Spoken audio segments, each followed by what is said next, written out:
Bible సమయం గంభీర సమయం వచన పరంపర ధ్యానాంశ సమయం. బైబిల్ సమయం గంభీర సమయం దైవ సన్నిధికి అనుబంధ సమయం. బైబిల్ సమయం బైబిల్ సమయం బైబిల్ సమయం బైబిల్ సమయం. Good evening, praise the Lord. దేవుని నామానికి స్తోత్రం. సకాలానికి వచ్చిన మీ అందరికీ నా ప్రత్యేక దీవెనలు. దేవుడు మిమ్మలను ఈ రాత్రి తన వాక్య సమృద్ధి చేత దీవించునుగాక. ఎవరు దేవుని వాక్యాన్ని గణపరుస్తారో వారిని దేవుడు తప్పనిసరిగా గణపరుస్తారు, దీవిస్తారు. దేవుని వాక్యమే మన జీవితాలకు ప్రాముఖ్యమైనది. ఈ సత్యాన్ని గమనించాలి. ఆది యందు వాక్యం ఉండెను, వాక్యము దేవుని యందు ఉండెను, వాక్యమే దేవుడై ఉండెను. కాబట్టి దేవుని వాక్యాన్ని ఎంతగా ప్రేమిస్తామో అంతగా దేవునిని ప్రేమిస్తున్నామో అనే సత్యము మన హృదయంతరంగాలలో స్థిరంగా ఉండాలి. ఈరోజు ఈ కార్యక్రమాన్ని నిర్వహించడానికి సహాయపడిన బిడ్డలను మీకు నేను పరిచయం చేస్తున్నాను. ఇది ఈరోజు బాబు మనోజ్ పాల్ యొక్క బర్త్డే. మనోజ్ పాల్ యొక్క తల్లి, మనోజ్ పాల్ యొక్క తండ్రి, మనోజ్ పాల్ యొక్క సోదరి. ఇది వారి కుటుంబం. ప్రత్యేకంగా మనోజ్ పాల్ కొరకై మనము ప్రార్థన చేయాలి. గుర్తుపెట్టుకోనండి. ఇదే సమయంలో ఇంకొక బాబు యొక్క బర్త్డేను పరిచయం చేయాలని ఆశపడుతున్నాను. ఈ బాబు యొక్క బర్త్డే నిన్న, అంటే 9వ తారీఖు.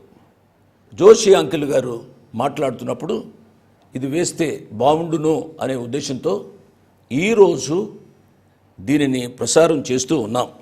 ఇది బిలేటెడ్ బర్త్డే కాబట్టి బాబుకు శ్రేయాంక్ ఇతని పేరు. దేవ శ్రేయాంక్, దేవ రాజ్ కుమార్, దేవ సుశాంతికి జన్మించిన బాబు శ్రేయాంక్ చిన్నవాడు. ఇతని యొక్క అన్న దేవ రశ్మిరాజ్. ఫోటోను చూపెడుతున్నాను. యవన బిడ్డల కొరకు, ఈ చిన్న బిడ్డల కొరకు ప్రార్థించమని మనవి చేస్తున్నాను. ఈ రీతిగా దేవుని యొక్క వాక్యాన్ని ప్రేమించి కార్యక్రమం నిర్విఘ్నంగా సాగడానికి సహాయపడుతున్న బిడ్డల కొరకై నేను ప్రభువారిని స్తుతిస్తున్నాను. అమ్మా, నేను ఒక తండ్రిగా ఈ చిన్న బిడ్డలకు ఒక గ్రాండ్ ఫాదర్గా నేనేమీ ఇవ్వలేను, కానీ నా హృదయపూర్వక దీవెనలు వీరికి ఇస్తున్నాను. ఈ చిన్న బిడ్డలను యవనస్తుని దేవుడు నిండారుగా దీవించునుగాక.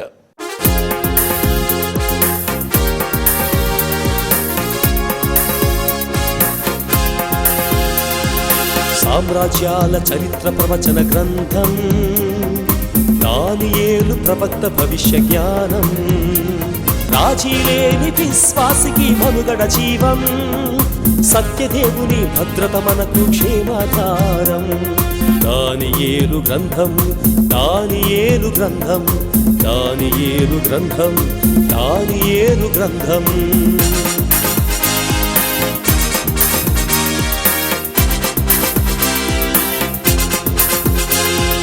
దైవజనుని అంతమే రాజాజ్ఞసారం, సింహాల బోనులో మరణం పద్యం, విశ్వపాలక చోక్యంతో మృగాలు సైతం మౌనం, విజయుడైన దానియేలు యథావిధి జీవనం. దానియేలు గ్రంథం, దానియేలు గ్రంథం.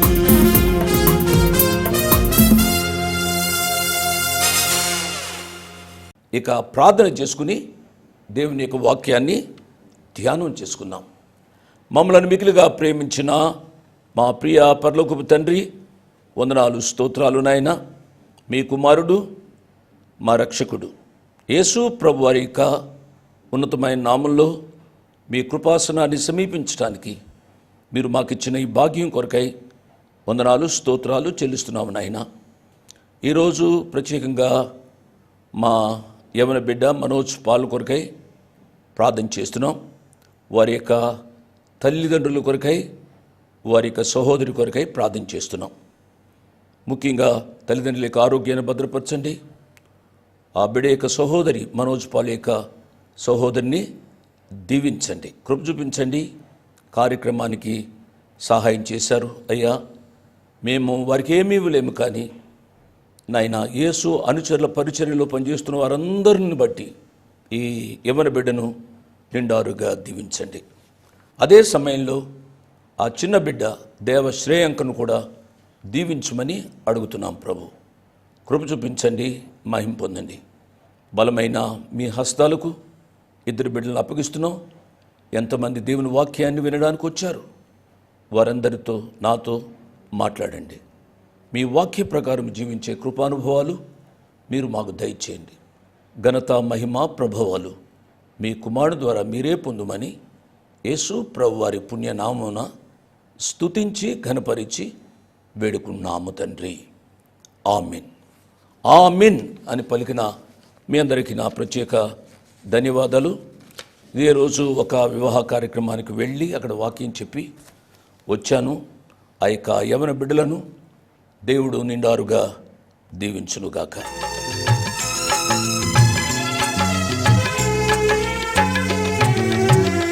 ప్రార్థన నేర్పుమయా పరమ తండ్రి, నీ ప్రార్థనను ప్రార్థన నేర్పుమయా పరమ తండ్రి, నీ ప్రార్థనను ప్రార్థన నేర్పుమయా.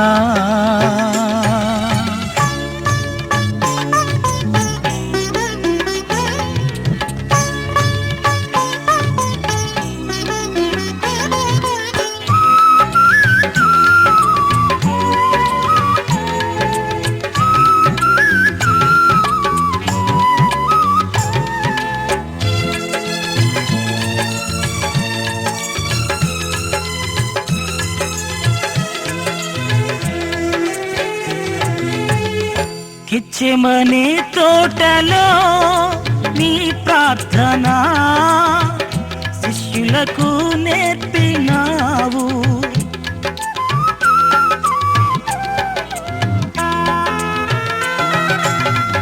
గిచ్చెమనే తోటలో నీ ప్రార్థన శిష్యులకు నేర్పినావు. నేర్పిన ప్రార్థనే మాకు జీవాధారము. నేర్పిన ప్రార్థనే మాకు జీవాధారము. ప్రార్థన నేర్పుమయా పరమ తండ్రి, నీ ప్రార్థనను ప్రార్థన నేర్పుమయా.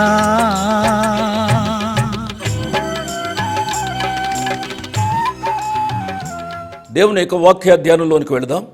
దానియేలు గ్రంథం 9వ అధ్యాయము మీ ముందు ఉంచుకోనండి. దానియేలు ప్రార్థన చేస్తున్నాడు.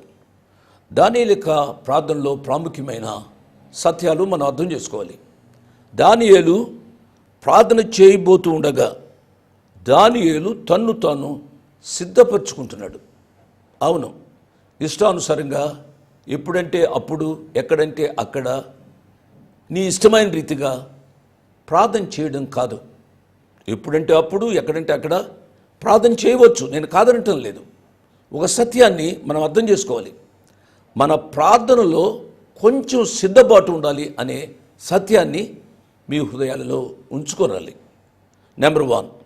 నెంబర్ 2, మనము ప్రార్థన చేసేటప్పుడు మన ప్రార్థనలో ఉంచుకోవాల్సిన గొప్ప సత్యం ఏమిటనగా, మన ప్రార్థన ప్రారంభించిన వెంటనే మన కోరికలు కాదు చెప్పవలసింది. మనము ప్రార్థన చేసేటప్పుడు ముందుగా దేవునిని స్తుతించాలి. నెంబర్ 2, ప్రార్థనలో సిద్ధపాటు కలిగి ఉండాలి. సిద్ధపాటు కలిగి ఉండాలంటే ఏమేమో చేయాలనేది కాదు నా యొక్క ఉద్దేశం. మీరు అర్థం చేసుకోవాలి. ప్రార్థనలో సిద్ధపాటు అనగా మన హృదయాన్ని ఆయన యొక్క సాన్నిధ్యంలో ఎటువంటి కల్మషం లేకుండా ఉండునట్లుగా మనము సిద్ధపడాలి. పాపంతో ఇష్టానుసారంగా జీవిస్తూ ఏదో ప్రార్థన చేస్తే ఆ ప్రార్థనకు జవాబు రాదు. నెంబర్ 1. నెంబర్ 2, మన ప్రార్థనలో ముందుగా దేవునిని గణపరచాలి, దేవునిని స్తుతించాలి. అనేక పర్యాయాలు మనం ప్రార్థన చేస్తున్నప్పుడు మన యొక్క కోరికలే, మన యొక్క ఆశలే వెళ్ళబుచ్చుకుంటూ ఉంటాం. అవి కాదు, ప్రభువారిని ఎక్కువగా స్తుతించాలి. నెంబర్ 2. నెంబర్ 3, మనం ప్రార్థన చేసేటప్పుడు మన వ్యక్తిగత జీవితాన్ని, మనం ఏదైనా పాపం చేస్తే ఆ పాపాన్ని ప్రభు యొక్క సాన్నిధ్యంలో ఒప్పుకోవాలి. దానియేలు ప్రార్థన చేస్తున్నాడు.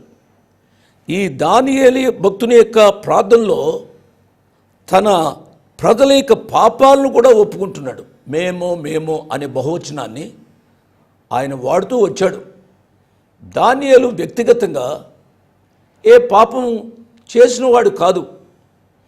బాల్యంలో 17 సంవత్సరాలకు ముందుగా ఏ పాపం చేశాడో రాయబడలేదు. లోకంలో పుట్టిన ప్రతి వ్యక్తి కూడా పాపియే. ఆ పాప జీవితము క్షమించబడాలి. దానియేలు క్షమించబడినవాడు, రక్షింపబడినవాడు. ఈ సత్యాన్ని మనం గ్రహించాలి. 4వ సత్యం ఏమిటనగా, మన ప్రార్థనలో ఆయన కనికరము కోరుకోవాలి అనే సత్యాన్ని జ్ఞాపకం చేసుకోవాలి. ఈ 4 ప్రాముఖ్యమైన విషయాలు మీ హృదయంతరంగాలలో భద్రపరచుకునే ప్రభు పేరిట నేను జ్ఞాపకం చేస్తున్నాను. Number 1, we have to prepare for the prayer. ప్రార్థన కొరకు మనము సిద్ధపాటు కలిగి ఉండాలి. ఏమేమి ప్రార్థన చేయాలని అనుకుంటున్నామో ఆ విషయాలు మనం సిద్ధపడాలి. ట్రైన్లో ప్రయాణం చేస్తున్నప్పుడు, బస్సులో ప్రయాణం చేస్తున్నప్పుడు, విమానంలో ప్రయాణం చేస్తున్నప్పుడు, ఎక్కడికైనా వెళుతున్నప్పుడు ఏమి సిద్ధపడతామండి అని మీలో కొంతమంది నన్ను ఎదురు ప్రశ్న వేయవచ్చు. ప్రియులారా, నేను చెప్పేది మీరు అర్థం చేసుకోవాలి. ప్రార్థనలో సిద్ధపాటు అంటే ఒక దుప్పటి వేసుకుని లేక ఒక గోని సంచి వేసుకుని ఇది అది అని కాదు నా యొక్క ఉద్దేశం. ఎక్కడ ప్రార్థన చేసినా ఎవరి కొరకు ప్రార్థన చేయాలి, లేక దేని కొరకు ప్రార్థన చేయాలి, ఏ రీతిగా ప్రార్థన చేయాలి అనేది మన హృదయాలలో సిద్ధపాటు ఉండాలి అనేది నా యొక్క ఉద్దేశం. రెండవది ఏమిటనగా, మన ప్రార్థనలో దేవుని ఎక్కువగా ఘనపరచాలి. ఆయన ఔన్నత్యాన్ని మనము స్తుతించాలి. 2, మూడవది, మన ప్రార్థనలో మన జీవితాన్ని శుద్ధీకరించమని ఆ ప్రభువారిని ప్రాధేయపడాలి. 4వది, మన యొక్క ప్రార్థనలో ఆయన కనికరాన్ని కోరుకోవాలి. ఇది దానియేలు భక్తుడు చేశాడు. ప్రియులరా, దానియేలు భక్తుడు 3వ వచనంలో ప్రార్థన యొక్క సిద్ధపాటును మనం చదువుకున్నాం. 4వ వచనంలో ఆయన దేవునిని స్తుతించినట్టుగా మనం చూస్తాం. 5వ వచనం నుండి 15వ వచనం వరకు తన ప్రజల యొక్క లేక తన యొక్క పాపాన్ని ఆయన ఒప్పుకుంటున్నట్లుగా చూస్తాం. 16వ వచనం నుంచి 19వ వచనం వరకు దేవుని యొక్క కనికరాన్ని ఆయన కోరుకున్నట్టుగా మనం చూస్తాం. నేను వివరిస్తాను, మీరేమీ కంగారు పడవద్దు. 8వ వచనం నుంచి 14వ వచనం వరకు, ఆల్మోస్ట్ 15వ వచనం వరకు వారి యొక్క పాపాలను ఒప్పుకుంటున్నాడు. ప్రభువా, నీకు విరోధముగా పాపం చేసినందున మాకును, మా రాజులకును, మా అధిపతులకును, మా పితరులకును ముఖము చిన్నబోనట్లుగా సిగ్గే తగియున్నది. చూచారా, ఈ రాత్రి సమయంలో మనం గ్రహించవలసింది, దానియేలు మహాభక్తుడు. అటువంటి భక్తుడు అంటున్నాడు, మాకు ఈ సిగ్గే తగి ఉంది. ఆ సిగ్గే తగి ఉన్నది అనే మాట తన యొక్క అంతరంగంలోంచి ఆయన పలుకుతున్నాడు. ఎందుకు ఈ సిగ్గు వారికి తగి ఉంది అని చెబుతున్నాడు అనగా, ఇశ్రాయేలు ప్రజలు దేవునికి వ్యతిరేకంగా అంత పాపం చేస్తూ వచ్చారు. దేవునిపై వారు చేసిన తిరుగుబాటు వలన ఇశ్రాయేలు ప్రజలు ప్రపంచంలో చెల్లాచెదురైపోయారు. వారు పొందిన శిక్షకు వారు అర్హులే. ఇశ్రాయేలీలను చెరలోకి పంపడంలోని దేవుని యొక్క ఉద్దేశాన్ని గ్రహించాలి. ఒక ప్రత్యేకమైన ఉద్దేశం ఉంది. అది ఏమిటనగా దేవుడు నీతిమంతుడు. తన నీతిని ఇతర ప్రజలకు తెలియపరచాలి. ఎందుచేతనంటే చాలామంది అనుకుంటారు దేవుడు ఏదో ఇశ్రాయేలు ప్రజలకు లేక యూదులకే దేవుడు అని అనుకుంటారు. నా దేవుడు ప్రపంచానికి దేవుడు. ఆయన సృష్టికర్త, ఆయన నీతిమంతుడు. ఆయన నీతిమంతుడు కాబట్టి ఆయన నీతిమంతాన్ని బట్టి ఎవరు పాపం చేసినా వారిని శిక్షించవలసి ఉంది. ప్రియ బిడ్డలారా, ఒక సత్యాన్ని గమనించాలి. మనలో ఎవరైనా దేవుని సాన్నిధ్యంలో మనము సాకులు చెప్పడానికి వీలు లేదు. కొంతమంది ప్రార్థన చేస్తారు, దేవా నేను బలహీనుడిని కాబట్టి నేను ఈ సారా త్రాగాను, నేను బలహీనుడిని కాబట్టి ఈ పాపం చేశాను, నేను బలహీనుడిని కాబట్టి నా భార్యకు అన్యాయం చేసి వేరొక స్త్రీతో నేను జీవిస్తున్నాను, నేను యవనస్తున్నైనా బలహీనుడిని కాబట్టి పాపం చేశాను, దయతో నన్ను క్షమించు అని ఏమేమో అడుగుతూ ఉంటారు. అటువంటి ప్రార్థన కాదు ప్రియులారా. అటువంటి ప్రార్థన చేయడం వలన మనము దేవుని మీద నేరాన్ని నెట్టుతున్నామా అని అనిపిస్తుంది. మనం ఇష్టానుసారంగా పాపం చేసి ఆ పాపాన్ని దేవుని మీద నెట్టుతున్నట్లుగా మనం మాట్లాడడానికి వీలు లేదు. దేవుని వాక్యం చెప్పబడుతుంది, దైవ సేవకులు హెచ్చరిస్తున్నారు. అటువంటి పరిస్థితుల్లో దేవుని మీద తప్పు మోపడానికి వీలు లేదు. ఒకవేళ దేవుడే తన యొక్క శిక్షను అమలుపరిస్తే ఆ శిక్ష చాలా కఠినంగా ఉంటుంది. కఠినమైన ఆ శిక్షను మనము భరించలేము అనే విషయాన్ని నేను జ్ఞాపకం చేస్తున్నాను. ఒక సత్యాన్ని మనం అర్థం చేసుకుందాం. మనము దేనికి అర్హులమో దానిని దేవుడు మనకు దయచేస్తున్నాడు.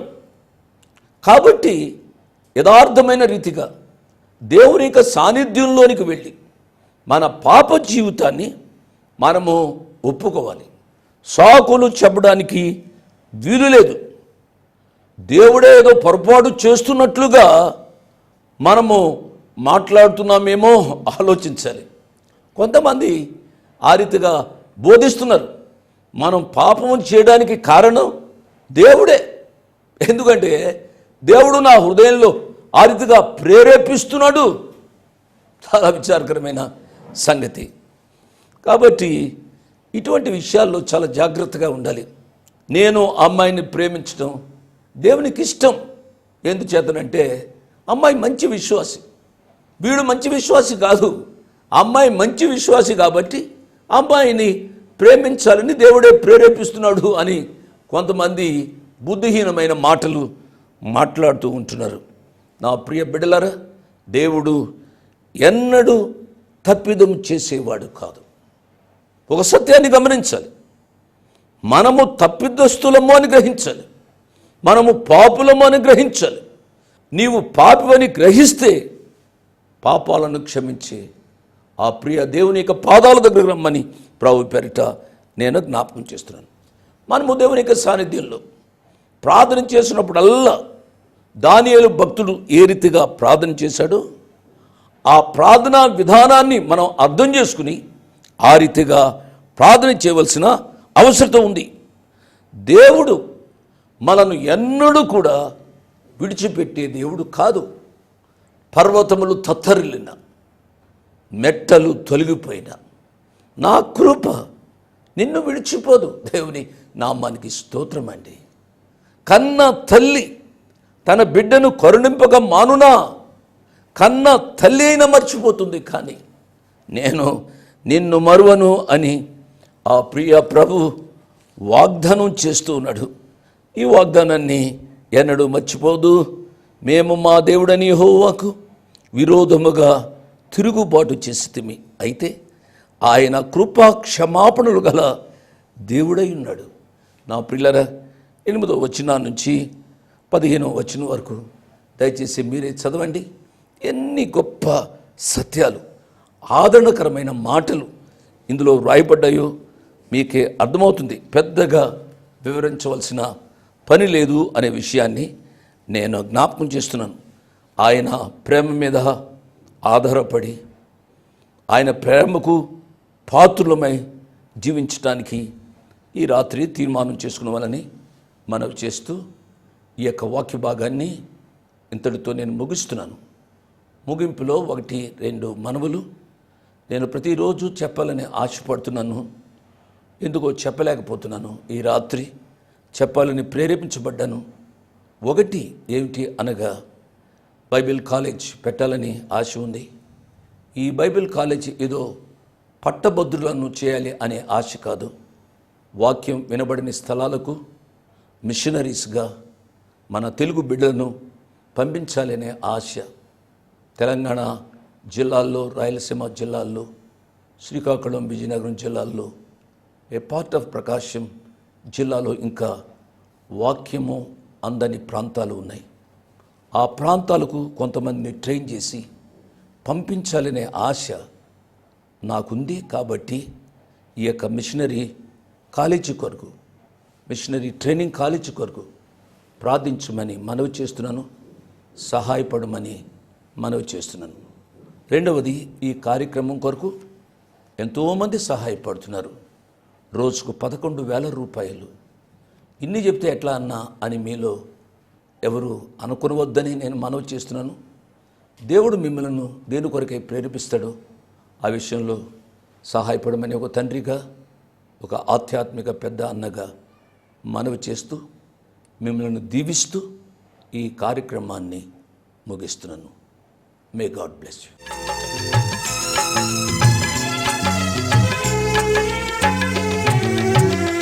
ప్రార్థన నేర్పుమయా పరమ తండ్రి, నీ ప్రార్థనను ప్రార్థన నేర్పుమయా పరమ తండ్రి, నీ ప్రార్థనను ప్రార్థన నేర్పుమయా.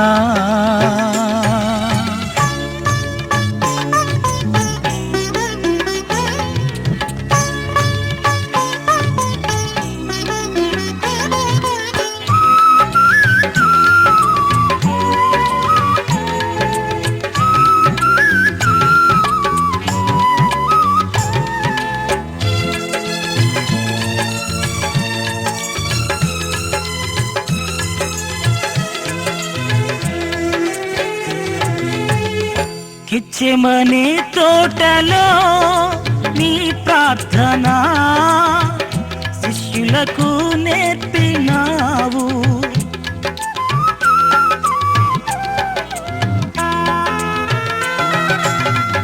కిచ్చెమనే తోటలో నీ ప్రార్థన శిష్యులకు నేర్పినావు. నేర్పిన ప్రార్థనే మాకు జీవాధారము. నేర్పిన ప్రార్థనే మాకు జీవాధారము. ప్రార్థన నేర్పుమయా పరమ తండ్రి, నీ ప్రార్థనను ప్రార్థన నేర్పుమయా.